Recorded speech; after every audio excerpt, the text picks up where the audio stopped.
बिस्मिल्लाहिर्रहमानिर्रहीम। ज़ैनब टीवी की तरफ से मैं आप लोगों के साथ रसूलुल्लाह सल्लल्लाहु अलैहि वसल्लम का बहुत ही प्यारा फरमान शेयर करने जा रही हूँ कि निगाह नबूवत में पसंदीदा शोहर और बीवी नबी करीम सल्लल्लाहु अलैहि वसल्लम ने इरशाद फरमाया, करीम और शरीफ और लायक शोहरों पर औरतें गालिब आ जाती हैं क्योंकि वह जानती हैं कि ये नाज उठा लेगा और कमीने शोहर डंडे के ज़ोर से गाली गलौज से उन पर गालिब आ जाएगा। रसूलुल्लाह सल्लल्लाहु अलैहि वसल्लम फरमाते हैं कि मैं पसंद करता हूँ कि मैं करीम रहूँ, चाहे मगलूब रहूँ या मैं ये पसंद नहीं करता करीम और बद इखलाक बनकर उन पर गालिब आ जाऊँ।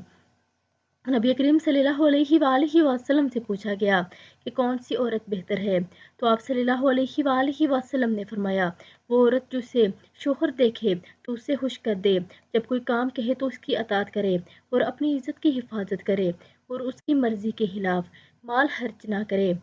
तो आप सब भी इस पर अमल करें, यानी बीवी पर गाल गलोच ना करें और ना ही उन्हें डंडों से मारें, बल्कि उनके साथ सिला रहमी से पेश आएं। और औरतों को भी चाहिए कि वो शोहर का